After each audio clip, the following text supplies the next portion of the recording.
गुंडगे येथील डम्पिंग ग्राउंडवरील कचऱ्याचा ढिगारा दिवसेंदिवस वाढत चालला असून कर्जत नगर परिषद प्रशासन डम्पिंग ग्राउंडवरील येणाऱ्या कचऱ्याचे व्यवस्थापन करण्यात अपयशी ठरले आहे।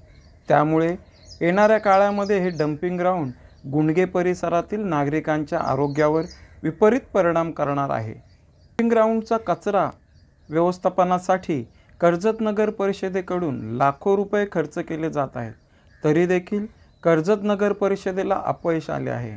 त्यामुळे हे लाखो रुपये कचऱ्यातच गेले का असा प्रश्न येथील नागरिकांना पडला आहे। गुंडगे येथील धोकादायक डम्पिंग ग्राउंड हटवण्यासाठी घनकचरा प्रकल्प हटाव संघर्ष समितीच्या माध्यमातून सतत पाठपुरावा केला जात आहे।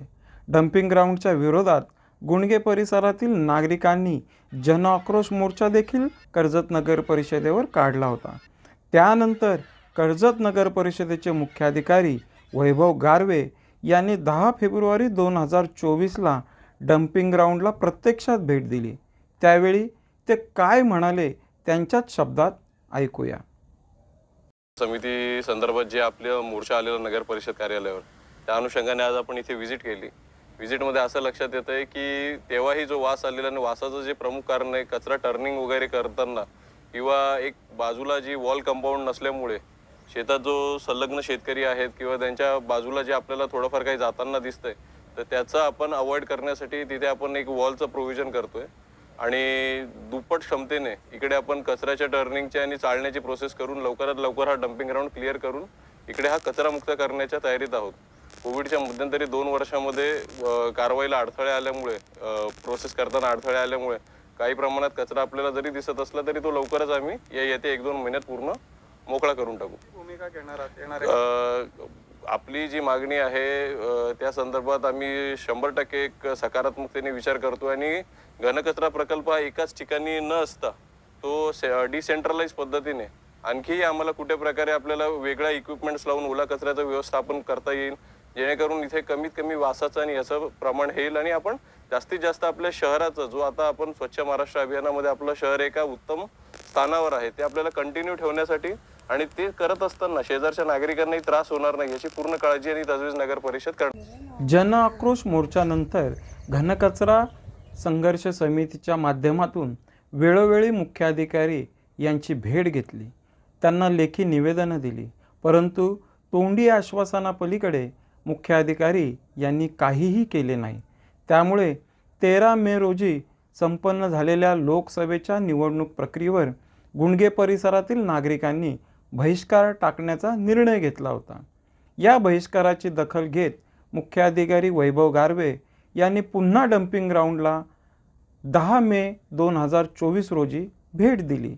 त्यावेळी देखील त्यांनी तोंडी आश्वासनच दिली। कचरा प्रकल्प व्यवस्थापनाला भेट दिल्यानंतर नागरिकांच्या अनेक समस्या होत्या, त्यातल्या बऱ्याच समस्या आम्ही जाणून घेतलेल्या आहेत। अनेक यांच्यापूर्वीही त्यांच्या तक्रारी होत्या। गुंडगा परिसरातील समस्त नागरिकांना मी हीच विनंती करेल की आपल्या ज्या काही समस्या आहे त्या नगरपालिका स्तरावर गांभीर्याने या सर्वांवर काम केले जाईल आणि या सर्व तुमच्या समस्या दूर करण्यात येतील। त्यामुळे आपण सर्वांनी येत्या लोकसभा सार्वत्रिक निवडणुकीमध्ये मोठ्या प्रमाणात मतदानाला उतरावं आणि जो आपला काही बहिष्काराचा जो आपण एक निर्णय घेणार होते तो मागे घ्यावा आणि लोकशाही बळकटी करण्यासाठी मोठ्या प्रमाणावर मतदान करावे, ही माझी समस्त गुंडगेकरांना विनंती राहील। आणि आज आता जे काही आम्ही त्यांना आश्वासनं दिलेले तेही आम्ही त्यांना लेखी स्वरूपात लवकरच देऊन टाकू। धन्यवाद। मुख्य मुद्दा आमचा आहे की डम्पिंग ग्राउंड लवकरात लवकर हलवलं पाहिजे। त्यासाठी आपण शासन स्तरावर काय पाठपुरावा करणार आहात? पर्यायी जागेसाठी प्रयत्न करत आहोत की जेणेकरून जो काही आता ह्या एकाच भागावर जो काही घनकचऱ्याचा जो काही लोड येत असेल त्याचं जेणेकरून विकेंद्रीकरण पद्धतीने कचऱ्यावर हे करण्यासाठी प्रक्रिया करण्यासाठी विकेंद्रीकरण पद्धतीने आपण शहरामध्ये 2 ते 3 ठिकाणी त्याचं नियोजन करू, असं आमचं नियोजन आहे नगरपालिकेचं। बरं, इथल्या शेतकऱ्यांच्या जमिनी नापीक झाल्या त्या डम्पिंग ग्राउंडमुळे, त्या शेतकऱ्यांना तुम्ही मोबदला देणार आहात का? बघा, काही गोष्टी या नगरपालिका स्तरावरती नगरपालिकेच्या हाती नसतात, पण तरी पण जर कोणाचं काही नुकसान होत असेल, दुसरा काही कोणत्या प्रकारचं होत असेल तर आम्ही त्याला गटर किंवा दुसऱ्या पाईप मार्फत आम्ही त्यांना वाटमोकळी करून देऊ। त्यांच्या शेतात जर कधी कोणत्याही प्रकारचा निचरा होत असेल तर आणि त्यांची जी काही समस्या आहे ती मार्गी लावून देऊ। आणि आणखीन याच्यामध्ये फार मोठ्या प्रमाणात मच्छर पसरलेले त्या परिसरामध्ये, त्याच्यावर तात्काळ काय कारवाई करता येईल का आपल्याला? आम्ही तात्काळ नगरपालिकेचे कर्मचारी लावून फवारणी वगैरे करून बाकीच्या ज्या काही प्रोव्हिजन आहेत डास कमी करण्यासाठी, तर आम्ही तात्काळ त्याची उपाययोजना करू. आता या डम्पिंग ग्राउंडवर साठवलेल्या कचऱ्याची भयंकर परिस्थिती निर्माण झाली आहे. डम्पिंग ग्राउंडवरील साठवलेले मलमूत्र हे गुंडगे गावातील शेतकऱ्यांच्या शेतात सोडले जाते. त्यामुळे या परिसरात भयंकर दुर्गंधी पसरली आहे.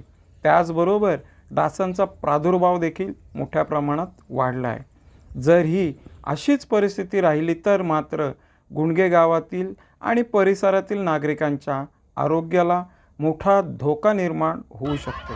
त्यामुळे आता गुंडगे परिसरातील नागरिकांना पुन्हा एकदा लोकशाही मार्गाने आंदोलनाचा पवित्रा घ्यावा लागणार अशी चर्चा गुंडगे परिसरातील नागरिकांमध्ये होताना दिसून येत आहे. आपलं कर्जत न्यूज चॅनलला लाईक, शेअर आणि सबस्क्राईब करायला विसरू नका.